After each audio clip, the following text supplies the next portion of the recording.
حاجی صاحب کی بکرم بھی مضبوط ہے.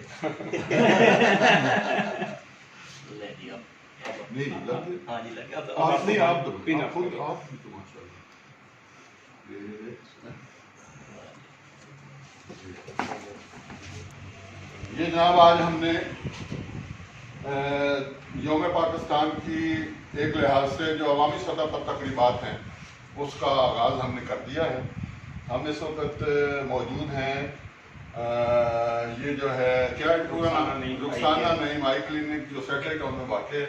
ہمارے صبح ساتھ تشریف فرما ہیں اختر امین صاحب، قاسم مغل صاحب ہمارے ساتھ موجود ہیں، جناب کامران مغل صاحب اور خواجہ فہیم بلال صاحب، ان کے ساتھ خواجہ اسماعیل صاحب اور ویڈیو جو بنا رہے ہیں کیا نام ہے جی ڈاکٹر مسرت علی صاحب جو ہے وہ اس کو ویڈیو کلپ میں جو ہے وہ ڈال رہے ہیں.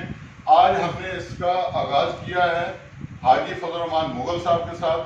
حاجی فضل الرحمان مغل صاحب وہ پاکستانی ہیں جنہیں اپنے 72 سالہ جو سفر ہے پاکستان کا اس پہ فخر ہے. انہوں نے کانٹے سے کوہٹے کا سفر طے ہوتے دیکھا ہے اس ملک کو.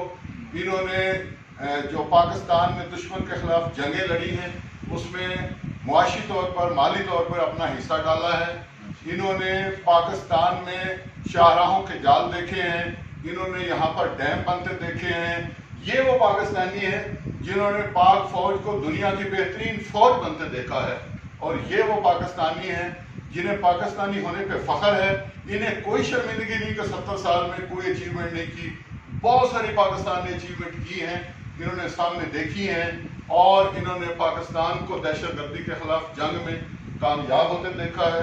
انہوں نے یہاں بجلی کے کارخانے اور توانائی میں خود کفالت دیکھی ہے. یہ وہ پاکستانی ہیں جنہوں نے زیرو سے سفر شروع کیا تھا، اور اس پاکستان کی بدولت نہ صرف یہ کہ ان کی زندگی کے اپنے حالات بدلے، خاندان کے حالات بدلے، بلکہ انہوں نے اپنی کمائی میں بہت سے مسکینوں کو، بہت سے یتیموں کو، بہت سے بے سہارا لوگوں کو شامل کیا ہے، اور یہ تعمیر وطن میں مسلسل مصروف رہے ہیں. یہ ہیں اصل معماران پاکستان. آپ کے نزدیک بھی اگر حاجی فضل الرحمان مغل جیسے لوگ کوئی موجود ہیں تو ضرور جائیے، ایک بیج لیجئے، ایک جھنڈا لیجئے اور سیلیبریٹ کیجئے. اور کوئی بھی نہیں تو آپ کے والدین ہیں، دادا دادی ہیں جنہوں نے پاکستان کی تعمیر میں حصہ لیا ہے اور اس کو عظیم سے عظیم تر ملک بنایا ہے. جائیے اس 14 اگست کو ان کے ساتھ اس 14 اگست کو منائیے. پاکستان زندہ باد. جشن آزادی مبارک ہو. جشن آزادی مبارک.